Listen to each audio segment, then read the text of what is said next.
This podcast is sponsored by nobody. Hey dudes, welcome to Splat from the Past, the only 80s themed horror sci-fi show where things can get totally radical.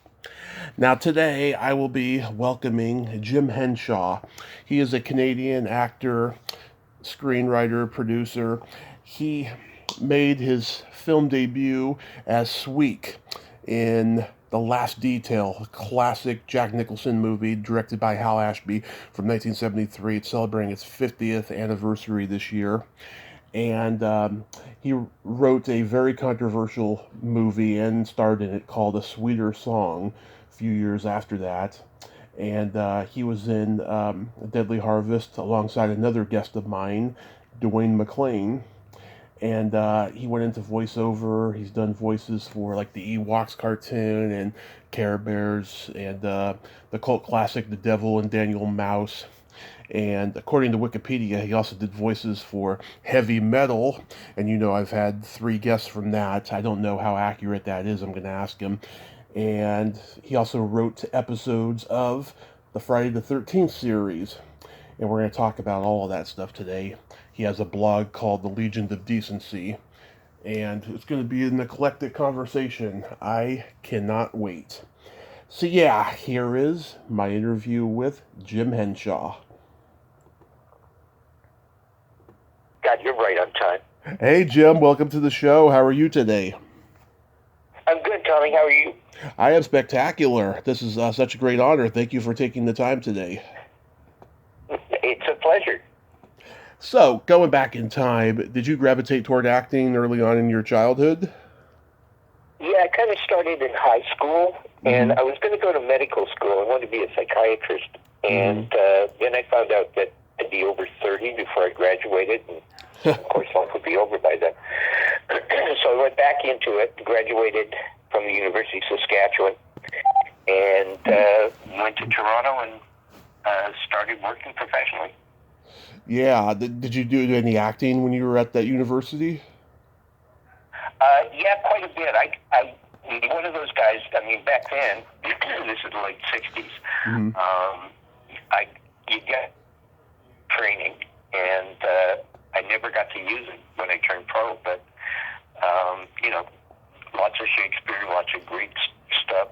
You know, all that. Right. Did you have any classmates that we would know? No. Mm-mm. Okay, because I've interviewed so many Canadian actors, like I even know the most obscure ones. So,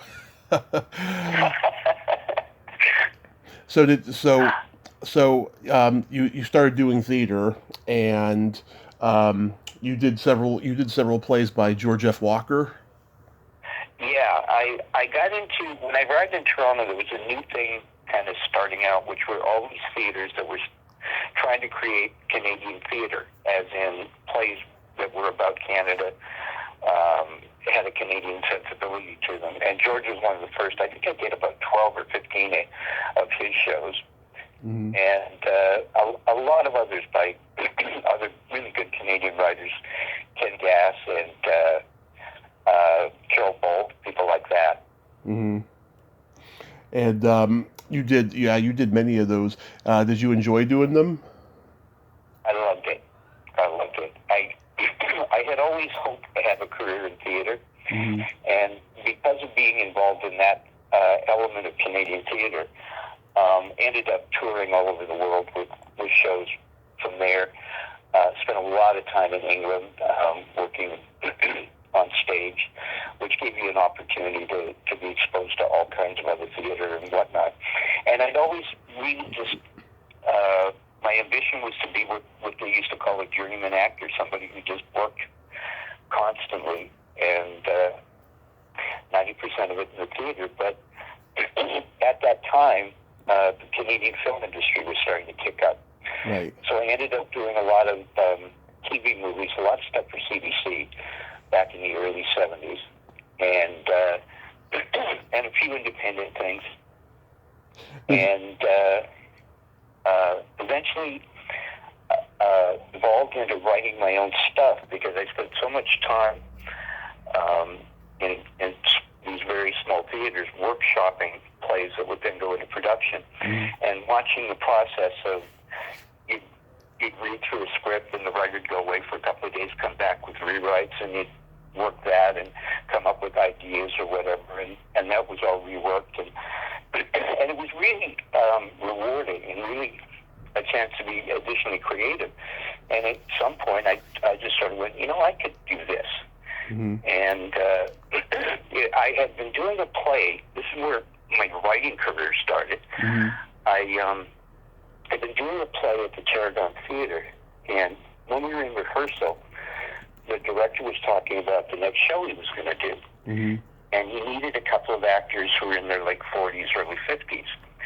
And, various ones of us started tossing out names and ideas, and he kept saying, no, that guy's an alcoholic, no, that guy drinks too much. And I just sort of went, you know what, when you go home, you're kind of amped up from doing a show, and back then there really wasn't a lot you could do except go to a bar. And I thought, I'm going to find something else to do. And so I'd come back from shows and start writing. And one thing led to another, and eventually I had a couple of scripts produced, and then I started realizing I'm making more money with this than anything else. And the career kind of diverged. Did you do any improv comedy?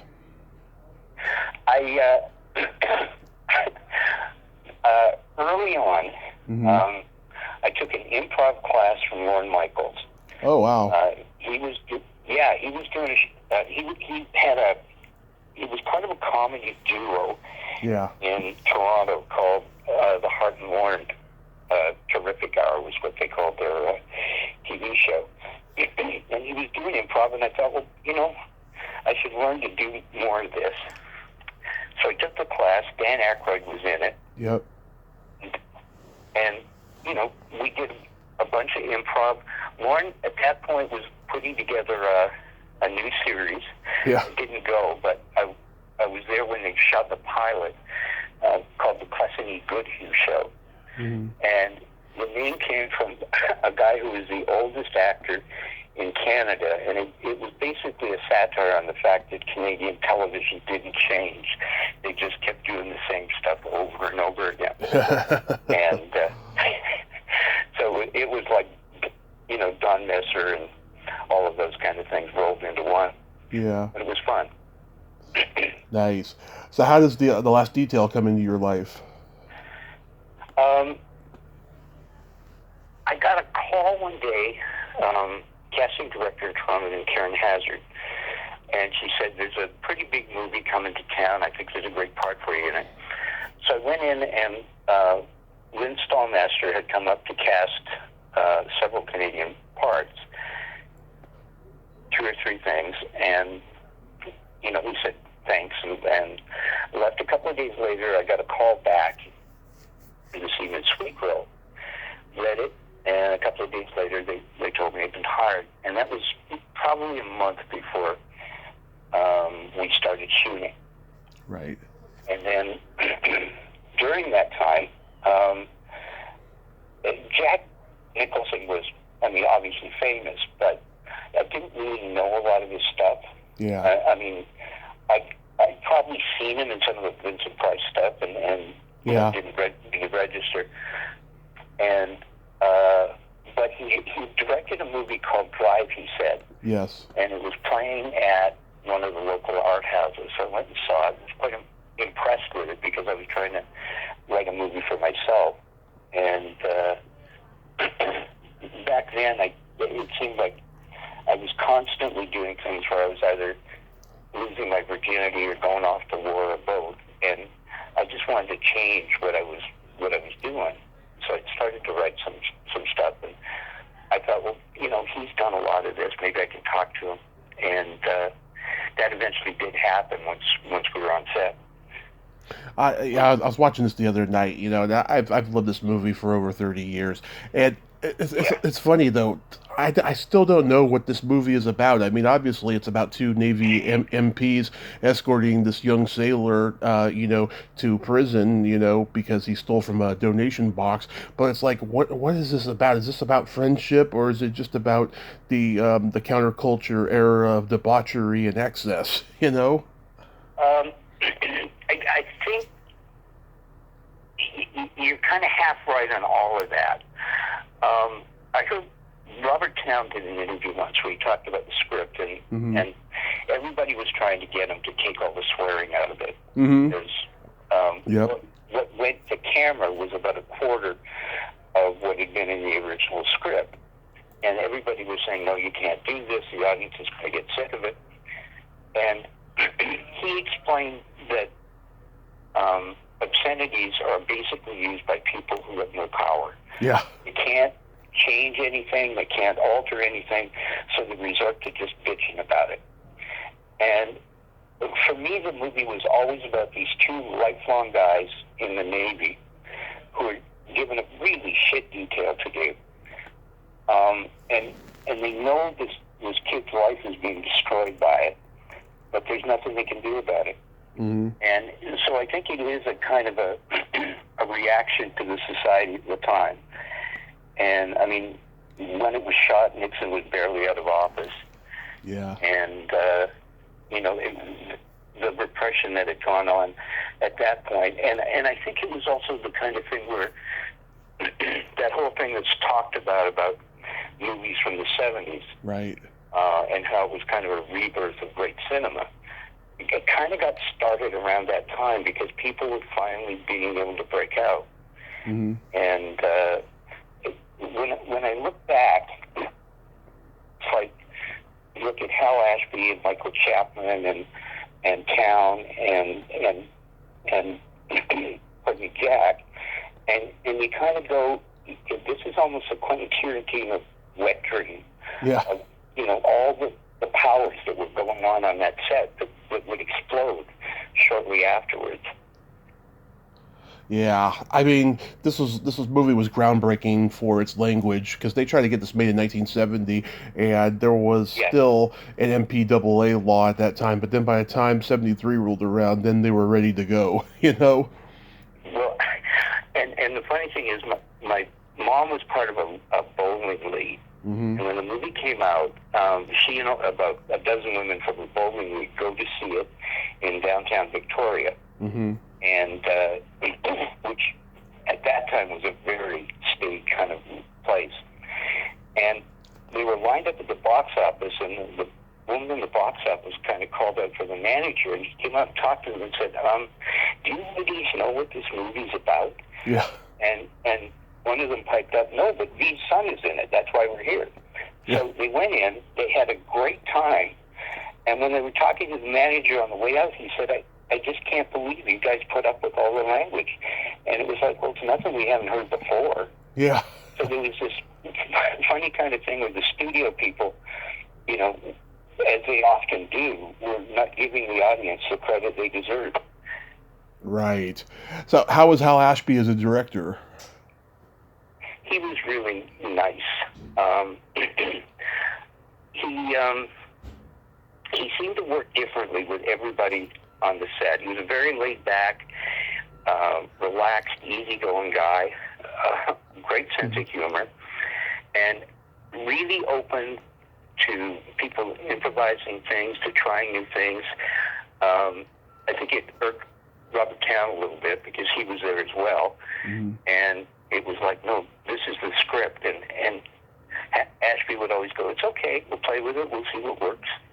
And and I remember the scene between Jack and I at the opening. We had spent most of the first day doing all of the credit sequence, and we got down to the scene between the two of us, and pardon me, it was like we did one exactly like the script. And then it was like, Al came over to me and said, okay, Jack wants to try some new things, just go with it.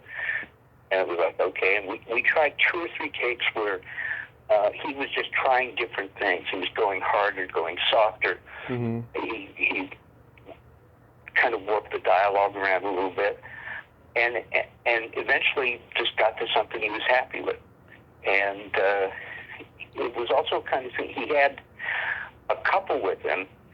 One I don't know if one or both of them, but I know the guy was his acting coach at the time. Huh. And he'd finish a take, and he'd go off and talk to those guys, and he'd come back and talk to Ashby, and then but he was just a working actor. He wasn't all that, Jack and whatnot stuff that came later. Was not the guy that I worked with. Yeah. He was like super friendly. I had just finished doing a shot, and he walked on the set, Mm-hmm. and was standing next to the camera. He had this little pork pie or a flat cap on, Yeah. and he's stirring a styrofoam cup of coffee, and he's watching me. And he walked over, and he said, first thing he said to me was, he said, "I guess our big scene's next." And I said, "Yeah." And he said, "Do you want to run lines?" And I said, "Why, don't you know?" And he cracked up, and we ran lines a few times. He talked about little things he wanted to try, and that was it. I mean, he was just very straightforward. And Yeah. Otis Young, who played Mohawk, wasn't much different. And Otis Young, yeah. Cleveland Little had been cast originally, and then had been diagnosed with cancer and could not get insured. So Otis had replaced him. Wow. And so I think it was the first big picture for Otis. He'd done a lot of TV, but I don't think he didn't talk much about any films he'd ever done. Mm-hmm. And Randy Quaid, we only had the one scene. I had not seen him before he arrived on set for the scene where he's introduced in the film. Yeah. And he was totally locked into character. He didn't say a word to anybody. If Hal had anything to say to him, he'd walk over and whisper. And I just sort of went, okay, this is a method guy, and he's just really locked into it. And I'd seen the Last Picture Show and stuff like that, but I didn't know him really in terms of it. I didn't get to know him at all, because he would be like on set, and then he'd lock himself away. Huh. For the next setup. Yeah, I think Quaid, he didn't do too many dramatic roles. I think this is the closest he got. He is so great in it. Yeah. And of course now, he turned into a right-wing lunatic, unfortunately. But yeah, and Otis Young at that time, he was known for doing a Western series with Don Murray called The Outcasts, and I don't. That's right. Yeah, I don't think he had too much opportunities back then. But wow, with Cleavon Little, yeah, I mean, he ended up doing Blazing Saddles, and becoming known for that. Wow, I didn't know that he was even considered. I think he had completed Blazing Saddles, and Mm-hmm. everybody knew how hot he was, and that's why they wanted him in this film, but it didn't work out. Yeah, Derek McGrath told me about the Buddhist chanting scene. It was him, Mm-hmm. Gilda, and a couple other guys. Mm-hmm. Yeah, and he told me he had auditioned for Quaid's part and didn't get it. Uh-huh. Yeah, I thought that was really interesting. Yeah. It was also, first movies for Nancy Allen and Carol Kane. And, of course, Luann Landers, she had been working for like 20 years up to that point. She was already kind of a legend. Yeah. Well, and one of the interesting things that happened on set is Clifton James arrived, right, the chief, and the day before he'd gotten a call that he was about to be in the James Bond series as J.W. Pepper, and so we're between takes, and everybody's he's sitting at his desk, they're all talking like Hollywood stuff. And he mentions this, and Jack and Otis. Right. Can you imagine how much money you're going to make from that? You're going to be a star and it was this amazing thing of these actors all going, "Wow, you got a really good part." It was just kind of interesting. That is pretty interesting, yeah.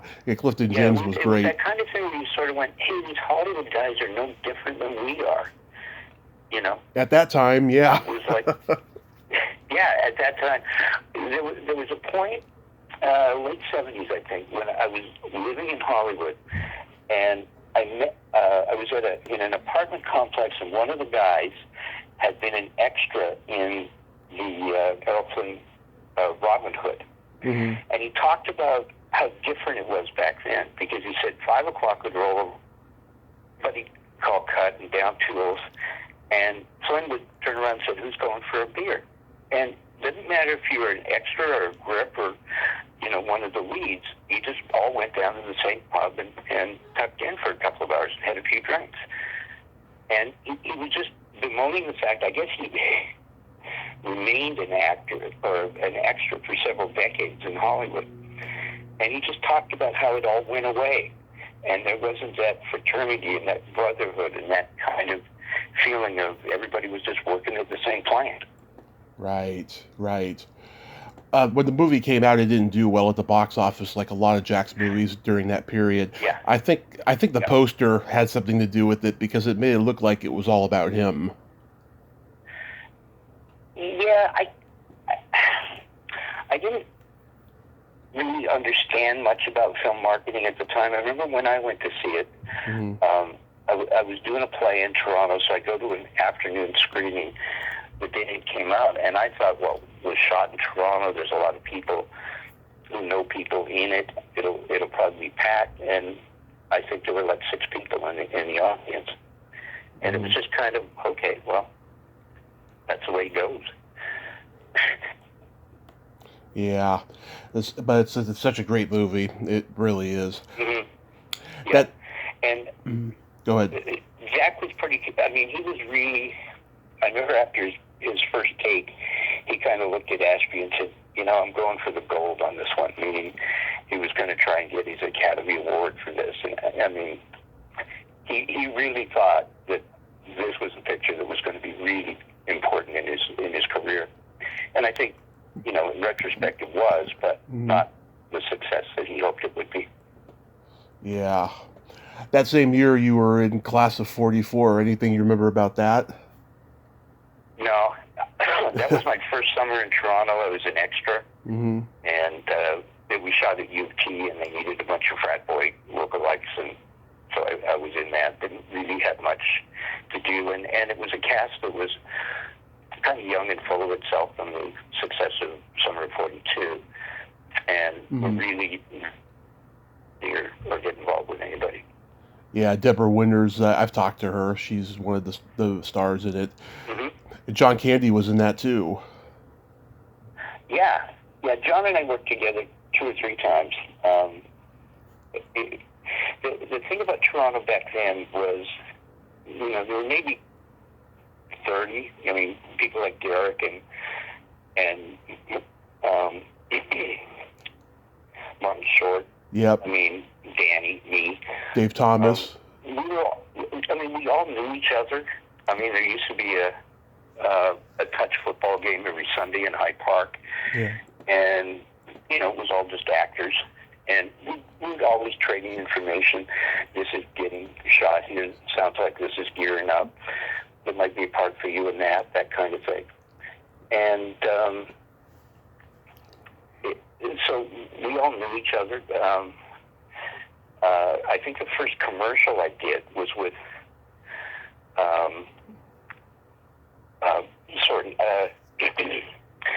was with John. Mm-hmm. It was a Colgate toothpaste commercial with football players, and somebody explaining, how your equipment protected you the way the Colgate protected your teeth. And he was like a lineman, and I was, something else. And we both just sat in this locker room while this guy lectured us. And then worked together on a couple of other little things in Toronto, like small shows. Mm-hmm. And after he got really famous, I, by that point, was producing Top Cops. And he came back. We had like 4 or 5 different standing sets with police stations and hospitals and jails and that kind of thing. So he was shooting Canadian Bacon. Mm-hmm. And we hadn't seen each other in 30 years, but it was like I walked down to say hi to the new crew that was coming in. And it was like, no time had passed between us. Right. And, I think at that point he was either still an owner of the Toronto Argonauts or he was still a fan. And the Grey Cup was on, and somebody from the crew came up and said, "Is there television here? John wants to watch the football game on during lunch." And I had a television in my office, and I said, "Yeah, you can use that." And he came up with a tray, and we sat and watched the football game for about an hour, and that was the last I saw him. But no, he was just a wonderful, personable guy. Yeah, I've heard nothing but great things about him across the board. My great uncle, who was a cinematographer in Hollywood, he actually was good friends with them, and we were gonna meet up with both of them one year, and it never happened. And then they both died a year apart from each other, sadly. Oh. Yeah. It happens. Life is fragile. Then you do Monkeys in the Attic. Do you remember anything about that? Monkeys was actually shot a year before Last Detail.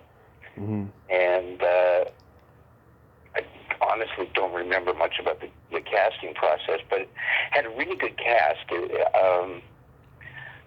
Victor Garber, who was fresh off Godspell in Toronto. Right. And Lee Del Grande, who went on to do Hearing Things, whatever it was.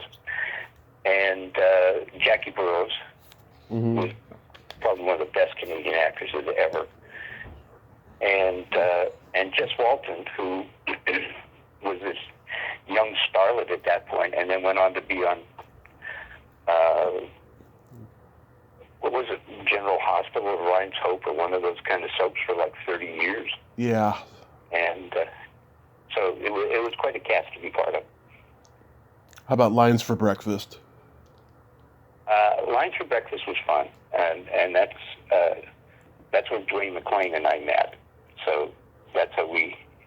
And I think he actually broke his wrist doing a fall from in a fight scene with me. And but it was a fun show. It's where Sue Petrie and I met, and we went on to do Sweeter Song together. Mm-hmm. And because of that movie, we were on set one day, and her new boyfriend had just gotten out of film school in England, and had come to the set to watch how things were being done here, and got bored after about an hour and asked if I had anything to read, and I had the script for Sweeter Song in my knapsack and handed it to him. And at the end of the day, he came back and he said, "How would you feel about Susan playing the female lead?" And I said, "No, she'd be great." And he said, "How about me directing it?" And a year later, we shot it. So until things came together back then. Then you co-write and star in a controversial movie, A Sweeter Song. Yeah. Yeah, so what's the genesis of that project? Sorry, say again? What was the genesis of that project? I started it when I was doing a play in London, in England, mm-hmm. and I was in a pub one day, and I just sort of went, I really want to write a movie for myself. And the basic concept was there's a guy who's in love with his best friend's girlfriend, and they break up, and his buddy comes to him and asks him to try and get them back together again. So he's in this difficult position of being in love with the same woman he's got to convince to go with some other guy. Mm-hmm. And it was basically, in a lot of ways, and maybe this was inspired by when I was in England, by a lot of the, just, I guess they call them rom-coms now, but back then they were just kind of sex comedies. Right. And so it was a little bit risque and whatnot, but it was fun. And Alan got involved as a director, and we expanded it. We worked together for about 6 months on the script, and expanded it to include a couple of other characters, and I think we were the first film made in Canada, I think, that had an openly gay guy as one of the supporting characters, and stuff like that. And the movie did okay. The American distributor was a company called EPO, which was a company that was owned by Bob Hope. And Hope, because of all of his USO tours and that kind of thing, right, had a distribution system that where films went to every army base or every military base around the world. And so we would get like tons of fan letters from like Okinawa and someplace in the Philippines and South America with these, homesick soldiers writing letters about, can you get me her phone number? And my girlfriend was at the base and saw the movie with me, and she wants your autograph. But it was all. And so I think it was in the States it was called Snapshot. Mm-hmm. I don't know why they changed the title. They do that sometimes. Whatever it was, and but it made some money and it did okay, and it led me to moving more and more into writing, and Alan. I mean, we've worked together dozens of times since, and with him directing and me writing. And it was a good partnership, and we still keep in touch today. He lives over in a little island off the coast of Croatia, and but it's fun. And Nick Mancuso was in that. He was coming off of Black Christmas. Yeah, Nick's first movie as a Spanish waiter. And we stayed friends for a long time after that, and worked together a couple of times, but Nick's living in Paris now, and we've kind of lost touch with each other. Yeah, he was going to come on here in 2019, and then he disappeared from social media, and then there was... Yeah, go ahead. Yeah, he went through a couple of difficult periods with his health, and he's back, physically well again, and doesn't want to come back to Canada, and he was very happy living in Paris and working occasionally, and I think he does some stuff in Romania for some reason, and a lot of stuff in Italy. Yeah, he did a lot of good work. We're there now. He did a lot of good work, like Ticket to Heaven and stuff. Yeah. No, he did a lot of good films, and I think it was Marie Chapdelaine he did, with Gilles Carl and people like that. So, I mean, a lot of quality stuff. Mm-hmm. And then got caught up in the Hollywood machine, and if they were trying to make him into a new James Bond and things like that, and wasn't what he was kind of wanting to do with his life. He got to do a series for Stephen J. Cannell called Stingray. Yeah. He actually dragged me down to L.A. to meet Cannell once, because it was like, here's an actor that knows how to write, so he could write for actors kind of thing. Yeah. I remember Cannell looking at me across the table like, okay. It was kind of... That's good. At least he had some loyalty there. Yeah, exactly. No, he was great. What was The Supreme Kid? Supreme Kid was done in Vancouver, 73, I think, and it starred Frank Moore and oh God, I forget her name. I can look it up. Let's see. Okay. Helen Shaver, sorry. Oh, yeah, Helen Shaver. Yeah, so it was Frank and Helen and I, basically. It was a movie. It was an okay film. Didn't have a lot of money, so everything was really on a tight budget. But the real problem is that unbeknownst to us, virtually the same story was being shot in America with Al Pacino, called Scarecrow. Oh, yeah. And it was just one of those things where, two people on opposite ends of the Hollywood system had the same idea at the same time. It was mostly about guys that were just hobos and just hitchhiking and getting into trouble and having adventures and whatnot. And it was similar to the point where Al Pacino and I wore the same hat in the production. And I remember when Scarecrow came out and I went to see it, it was like, wait a minute, he's doing me. Yeah. and I'm sure if he ever saw it, he went, why is this guy copying everything I do?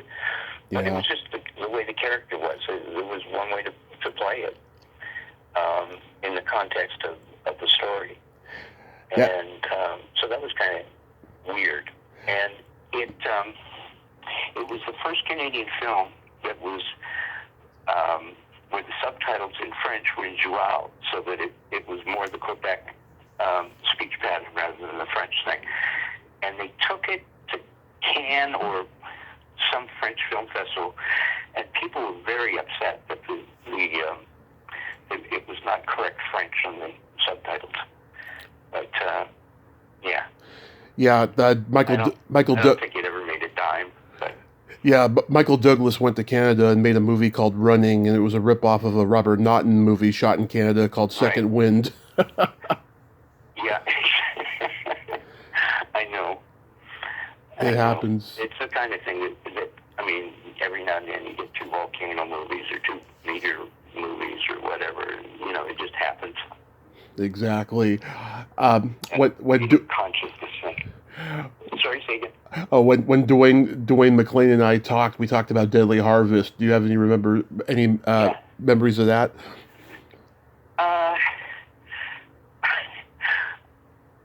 Yeah, I mean, my favorite memory of it is,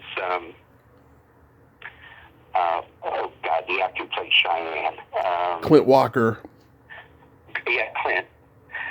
I mean, one of the biggest guys I've ever seen in my life. And Gary Davies and I had a fist fight in the barn. And Clint has to walk in and pull us apart. And so we rehearsed the fight. We end up in our final positions, and Clint walks in, and the director said, "Okay, Clint, I want you to just grab the two of them and pull them apart and keep them from getting back at each other." Mm-hmm. And he said, "Okay, like this." And he reached down and grabbed each of us from the back with the back of our shirt and lifted us 2 feet off the ground. Mm-hmm. And Tim Bond, who was the director, said, "Can you make it look harder?" But it was just, he was a really nice guy. He super vegetarian. Yeah. And he would sit on set and eat sunflower seeds or, some combination of roots and it was like, at one point I said, "How did you get so big eating like this?" And he said, "Well, bears do it." I was like, "Okay." And one of the great moments in my life later was the TV series called Sweating Bullets. Oh, yeah. It was called, another one where they changed the title to something worse in the States. Yeah. And called it Tropical Heat. Yes. But they had I wrote a script for them about an aging cowboy star who goes to make one last film in Mexico, and somebody's trying to kill him on the set. It was one of those blue sky detective kind of series. Mm-hmm. And they cast Clint, and he actually phoned me from the set and said, "Are you the guy?" And I said, "Yeah." And we talked for a while, and it was just, he was just so happy to be back doing a Western. And that just made my day, Yeah. The fact that I've been part of, met him early on in his career when he was doing bad movies. And now now that he was doing TV series again, and it was a Western, he was just a really happy guy. Yeah, I've heard he was a great guy too. What Yeah. What made you get into voiceover work? Just survival mode more than anything else. There was a lot of it around Toronto. I did a lot of commercials. And at one point, I think I had 3 different beer companies that I was shilling for. Mm-hmm. And, but voice work was, I mean, you could do 4 or 5 of them a day and get paid the same as if you've been on camera. And that led to, I think the first cartoon thing that I did was Devil and Daniel Mouse, Mm-hmm. which was a takeoff on the Devil and Daniel Webster story, but with rock and roll mice. And that went really well. And so Nelvana, I ended up working with them a lot because it was just like, you know, Daniel Mouse was a success, so let's bring him in and we'll do this show or that show. And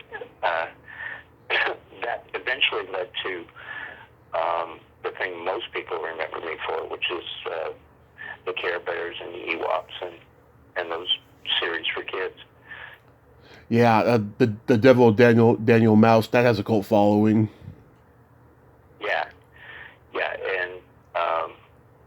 and I loved working with those guys, Nelvana. I mean, I remember when they were doing Rock and Roll, which was a feature that followed Daniel Mouse. Yeah. I think I was in LA then, so I couldn't be part of it, or they didn't want me. I don't know which was. But I remember talking to Clive at one point, and Clive Smith, and Mm-hmm. I said, "How's it going?" And he said, "Well, once a month, I fly to Korea for 2 weeks, and when I come home, we have another 10 seconds of the film, because that's where all the animation was being done."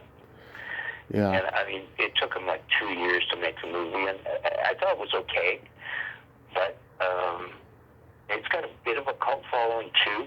Mm-hmm. But, you know, that led to them doing heavy metal and then Oh, yeah. the things that. Did you do voices for heavy metal? Yeah. Pardon me? Did you do voices for heavy metal? Yeah, I was in the Foo Fighters scene, the whole thing with the bombers that are being attacked Oh, yeah. by all these weird creatures. Yeah. Oh, that's a great scene. That was like the only scene that was rotoscoped. Yeah, I think it's the best animated section of the film, but It is. It is. I agree. I talked to Gerald Potterton just before he passed. We did a great conversation. I tried to end it for 20 minutes because I wanted to be respectful of his age, right? But he just kept pulling out more stories and stuff. It was a great talk, you know. I know. And, you know, it's such a shame that we've lost guys like him and who's the guy? Budge Crawley. I mean, those guys that started in the 30s and whatnot and were still going strong into the 70s and 80s and you know, trying to make Canadian films successful and the whole industry cook. And you'd sit around with them, and, I mean, the stories were just astonishing. Yeah. About the way things had been done. He directed Buster Keaton's last movie. Yeah. I mean, he was. I mean, he was there. You know, he did a lot of good stuff. You know, the Yellow Submarine cartoon movie. Yep. Yeah, he did a lot of great work.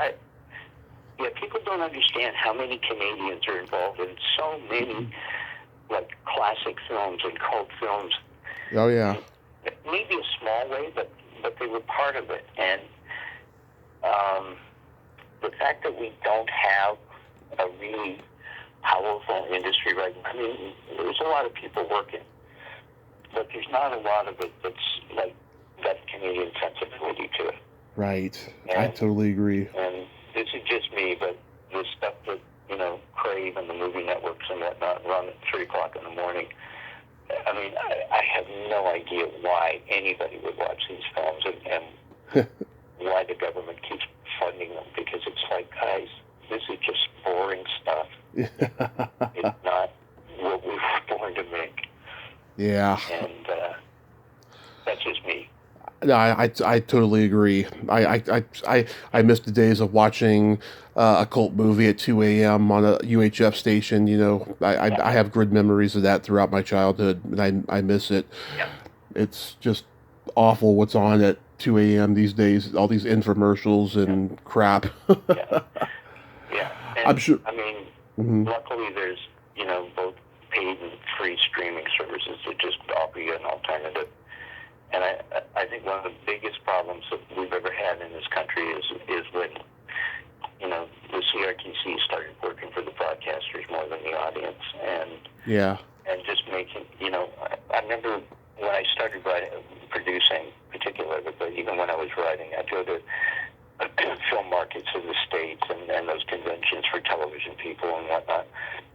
And you could see the future. And it was like, you got to have your own catalog and you got to have your own movies or you're not going to make any money 10 years from now. Yeah. And nobody here, they were at the same conferences, but they just didn't bring that home. It was like, no, we'll just go to LA and write a check for something. Yep. And it's completely, gutted what we could have had.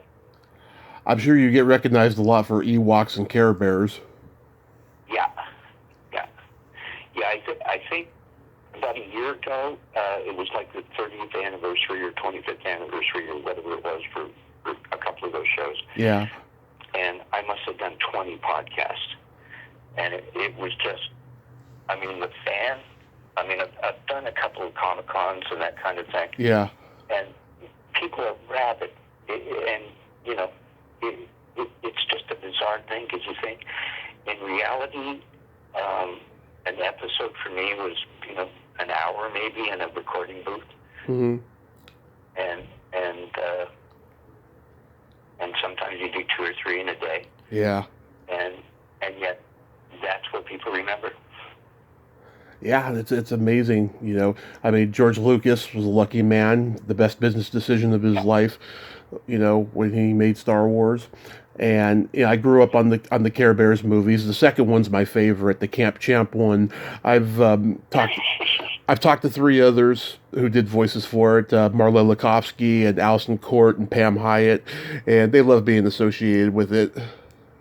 Yeah, they were fun. They really were. And again, it was Nelvana that was basically doing the work, and all the people there were just, you got to know the animators, you got to know the guys.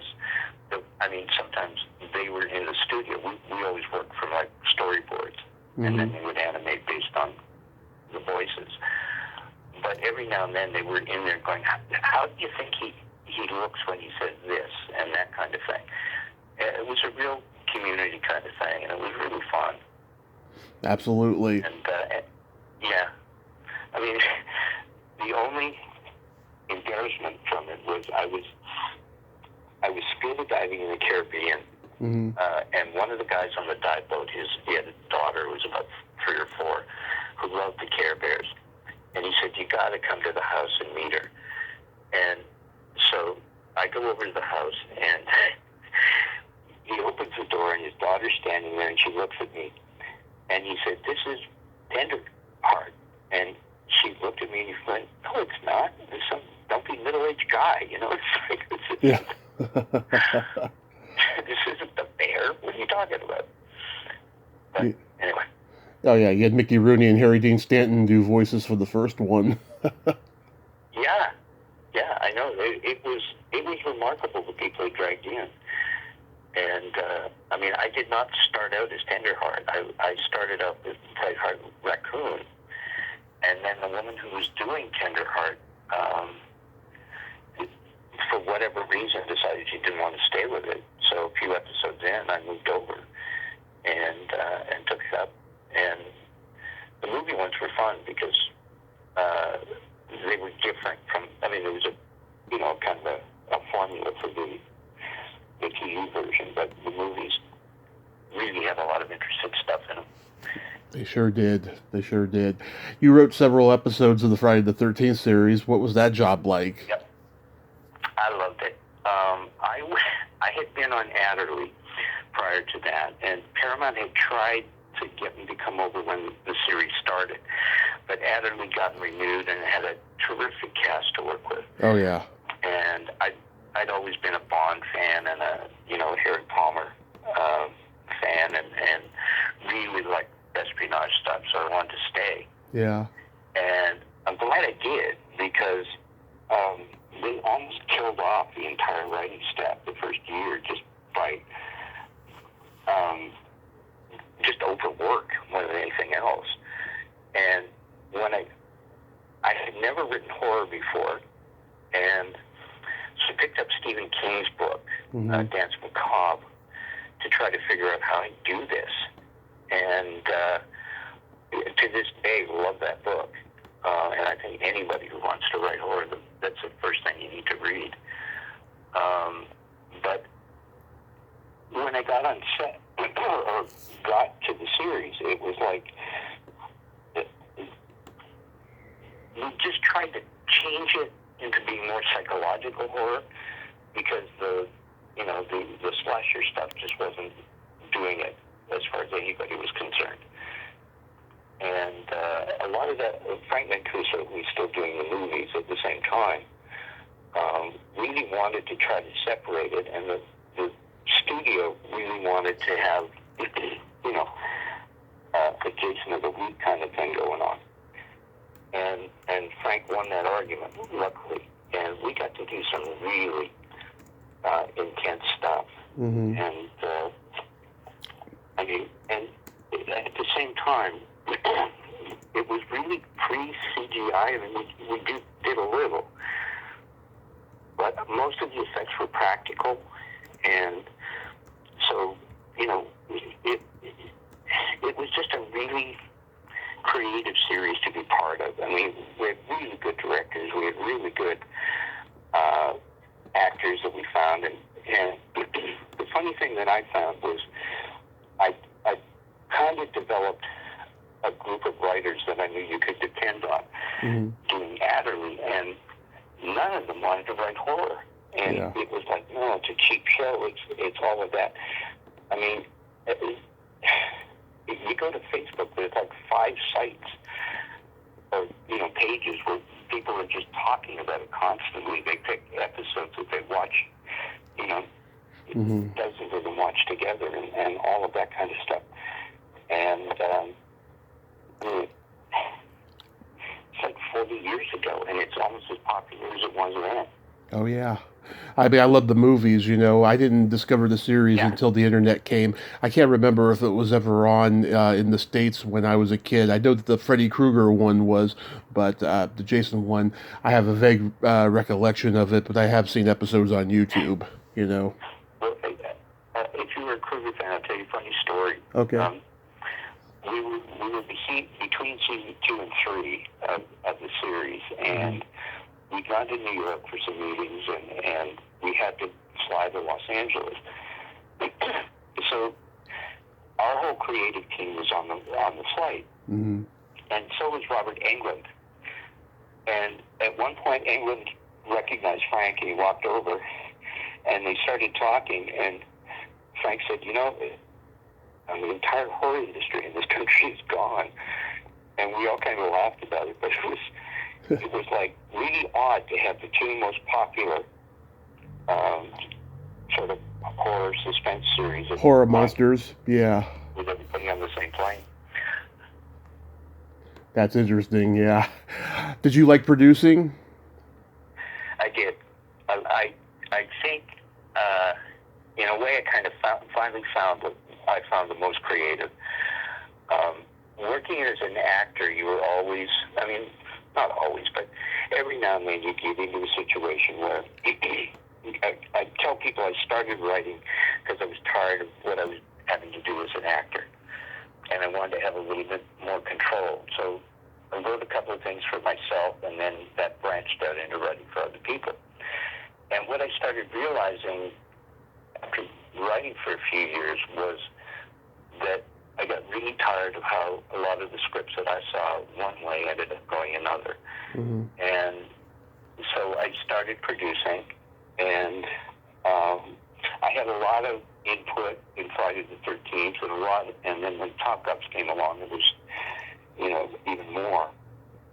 Right. And that went on to Erie, Indiana, and Beastmaster, but it was just like you could really form things the way that you saw them, and a lot of writers will talk about the fact that your first or your final draft, that before you start trying to shop it around, is as close to the movie you want to make as you'll ever get. And when you start producing, you can take it further. Right. And you're still going to end up, with a director who doesn't know what they're doing, or actually is better than you in terms of lifting something off the page. And when you get a good director, it's like you start watching the movie get even better than you thought it could be. And that's rewarding. But somebody early on in my producing career, I think it was Jerry Golan on Adderley. Right.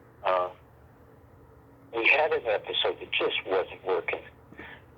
So we're sitting in the editing room, and I'm rewriting scenes that we can reshoot, and we're trying to figure out how to get this thing to come off the screen a little bit. Mm-hmm. And at one point, it was like we had to deliver something the next day. And Jerry threw up his hands and he said, the thing you got to learn about producing is if you get 60% of what you want, you should be happy. And I think there's a lot of truth in that you're never going to get the perfect movie. Right. But you're always going to get some, if you're all kind of on the same page, you're going to get something pretty good. Right. And you also start realizing the audience doesn't see half the errors and problems that you see. So what do you got going on these days?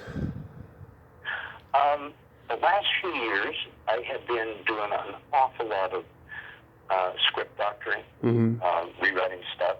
A lot of it for people that are coming up from the States, and it's like, we need to throw an exploding car over the cliff, and no, you can't really do that here, and that kind of thing. So I've been doing a lot of that. I still get maybe 3 or 4 films a year where somebody will send me a rough cut, and give them notes, give them ideas, that kind of thing. And I've been helping a couple of young filmmakers do stuff. And you have a blog called The Legion of Decency? Yeah, I did the blog I started in 2005, I think. Uh-huh. And I kind of wrapped it up in 2018 because it just was getting to the point where I was less interested, maybe only writing about once a week. I've done a couple of blogs since, but there was something going on I really wanted to get out there in terms of my opinion.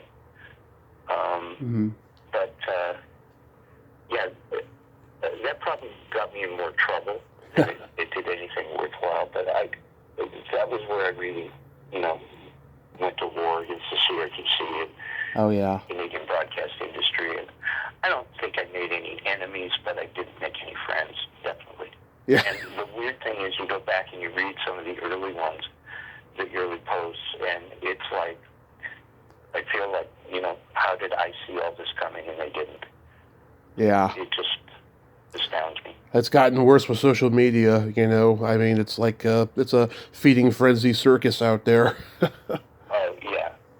No, I stuck something up on YouTube a couple of days ago for a friend of mine. Mm-hmm. And the rancor and the vitriol that comes back was just like, guys, it's a little video. It's not like, I mean, just take it for what it is, and but you don't have to kill the guy because he made a 3-minute video that you don't like. But I know, it's insane. Well, Jim, I want to thank you so much for coming on today and sharing these great stories, and I hope you continue writing and, getting your message out there. Thank you. And I have listened to a couple of your podcasts, and you're pretty good at this. Thank you. You have yourself a great day, Jim, and be safe out there. You too, Tommy. Thank you. Again. Absolutely. Bye-bye. Well, there you have it. Jim Henshaw. Ain't he a cool dude? Nice guy, huh? Great Canadian spirit. I love talking to him. It was a great talk. Well, until next time, this is Tommy Throwback Kovac saying there's no shame in living in the past because the present sucks. Later, dudes.